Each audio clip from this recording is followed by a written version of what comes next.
Assalamualaikum warahmatullahi wabarakatuh. Perkenalkan, nama saya Ridita Putri dari Program Studi Administrasi Bisnis PSTKU Pangandaran.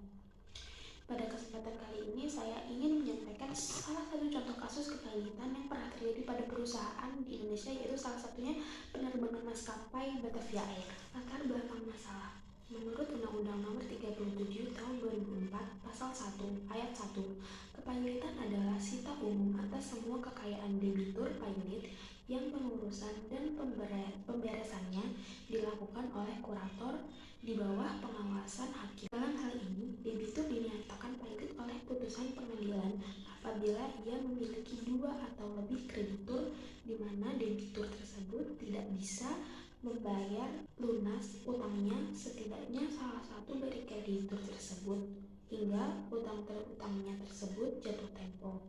Hal yang wajar apabila suatu perusahaan melaksanakan perjanjian utang piutang untuk memenuhi biaya operasional perusahaan.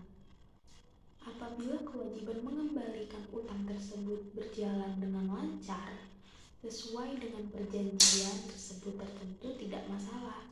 Permasalahan akan timbul apabila perusahaan yang menjadi debitur mengalami kesulitan untuk mengembalikan utangnya yang akan berujung pada kepailitan. Kasus kepailitan telah menimpa banyak perusahaan di Indonesia, di antaranya Eastman Kodaco, PT Asuransi Jiwa Manulife Indonesia, PT Adam Sky Connection Airline Adam Air, hingga PT Metro Batavia, yang merupakan perusahaan penerbangan maskapai udara Batavia Air. Dalam kesempatan kali ini, saya akan membahas mengenai kasus kepailitan Batavia Air sebagai model kasus kepailitan di Indonesia.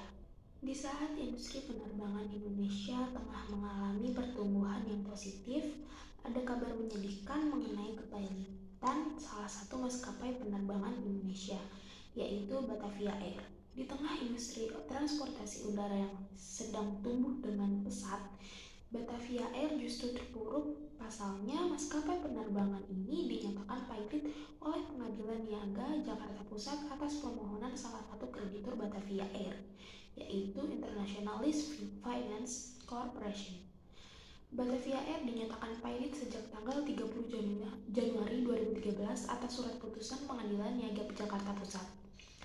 Akibatnya, Batavia Air berhenti beroperasi sejak tanggal 31 Januari 2013. Kepailitan ini disebabkan oleh permohonan pengajuan pailit Batavia Air oleh salah satu krediturnya, yaitu IAFC. Lantaran utang Batavia Air terhadap IAFC yang telah jatuh tempo pada 13 Desember 2012 sebesar 4,68 juta US dollar, permohonan pailit itu diajukan oleh IAFC kepada Pengadilan Niaga Jakarta Pusat pada tanggal 20 Desember 2012. Selain itu, Batavia juga memiliki utang dari Sierra Leasing Limited. Utang Batavia Air kepada SLL adalah sebesar 4,94 juta dan jatuh tempo pada 13 Desember 2012 juga.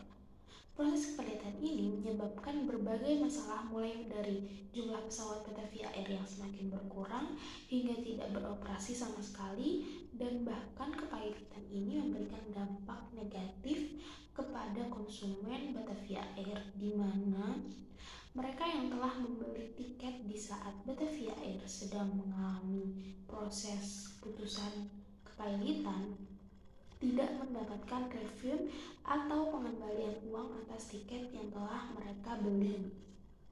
Utang ini bermula dari keinginan Batavia Air untuk mengikuti tender pelayanan haji dengan menyewa leasing dua pesawat Airbus A330 dari IAFC. Namun dari total kontrak leasing selama 9 tahun, sudah 3 tahun berturut-turut Batavia Air kalah tender di Kementerian Agama untuk mengangkut jemaah haji. Dalam gugatan IAFC, Batavia Air memiliki tagihan sebesar 440.000 US dollar di tahun pertama, 470.000 US dollar di tahun kedua, dan 500.000 US dollar di tahun ketiga. Dan kemudian di tahun keempat, 520.000 US dollar, kemudian di tahun kelima dan keenam. Keseluruhan utang dari IAFC sebesar 4,68 juta US dollar yang jatuh tempo pada tanggal 13 Desember 2012. Batavia Air juga memiliki utang sebesar 4,94 US dollar kepada Sierra Leasing Limited yang jatuh tempo pada tanggal 13 Desember 2012. Proses penyelesaian pilot oleh kurator. Penyelesaian pilot Batavia Air telah diputuskan untuk diurus oleh keempat kurator, antara lain Turman M. Panggabean, Ramadhan Awali Dolai, Andra Renard Sirait, dan Alba Sumardi. Kantor kurator bertempat di Ruko Cempaka Mas, Jalan Ledjen Suprapto, Jakarta Pusat. Beberapa aktivitas yang sudah terjadwal ada sebagai berikut. Pada tanggal 15 Februari 2013, rapat kreditor di Pengadilan Negeri Jakarta Pusat pada pukul 9, dan kemudian pada tanggal 18 mengundang kreditur non-tiket dan agen untuk mengajukan tagihan kreditur dan pajak di kantor kurator. Pada tanggal 18 Februari sampai 1 Maret 2013, penumpang Batavia Air bisa mendaftarkan diri sebagai kreditur Batavia Air. Dan pada tanggal 14 Maret, verifikasi dan mencocokkan piutang di kantor kurator. Namun, untuk para pemegang tiket calon penumpang, salah satu kurator Batavia Air, Turman Panggabean, sudah menyatakan bahwa penggantian tiket calon penumpang dapat dilakukan dengan syarat ada investor baru. Jadi sepertinya sudah pupus harapan bagi pemegang tiket untuk bisa mendapatkan uang refund atau pengembalian. Akibat pilotnya Batavia Air bagi penumpang dan agen travel, yaitu akibat putusan pilot Batavia, beberapa asosiasi travel agen sudah mencatatkan kerugian mencapai miliaran rupiah. Asosiasi Travel Agen Indonesia (ASITA) Jakarta dengan anggota sekitar 1.500 agen memperkirakan dana deposit yang hilang mencapai 20 miliar rupiah. Sementara itu, Astindo Sulawesi Tengah mencatat kerugian uang deposit mencapai 500 juta rupiah. Pasca penutupan Batavia Air, beberapa airlines telah menawarkan bantuan bagi penumpang Batavia Air dengan booking ulang secara cuma-cuma.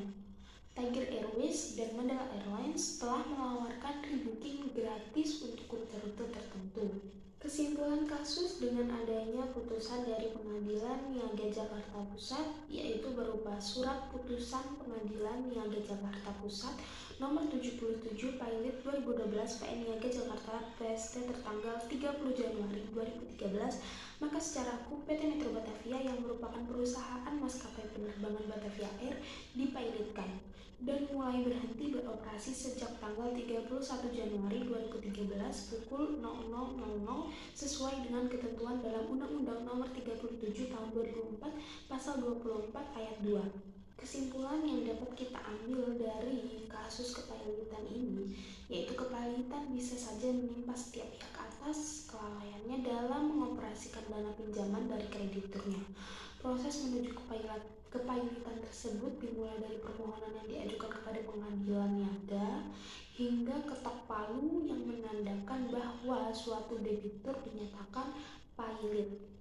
Kepailitan menyebabkan berbagai masalah dan kerugian yang kerugian utama ini dirasakan oleh debitur karena aset-aset yang dimilikinya akan dinyatakan insolvensi dan pada akhirnya akan dieksekusi oleh bank. Kerugian juga dialami oleh kreditur di mana bisa saja piutang-piutangnya tidak tertagih secara penuh, lalu kepailitan terkadang juga merugikan pihak konsumen dari debitur seperti yang dialami oleh calon penumpang Batavia Air ini. Beberapa saran yang dapat membuat kita untuk dapat menghindari terjadinya kepailitan tersebut, terutama di industri penerbangan. Perlu adanya campur tangan pemerintah dalam hal regulasi struktur keuangan perusahaan, misalnya peraturan mengenai jumlah dana cadangan yang harus dimiliki perusahaan tersebut. Menurut saya, pemerintah harus memperketat pengawasan terhadap kinerja keuangan atau aspek bisnis perusahaan penerbangan.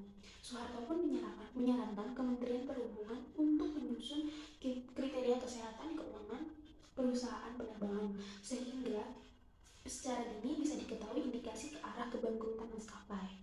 Hal ini dilaksanakan agar kasus kepailitan ke perusahaan-perusahaan di Indonesia, terutama maskapai penerbangan, bisa dicegah dan tidak sampai terjadi.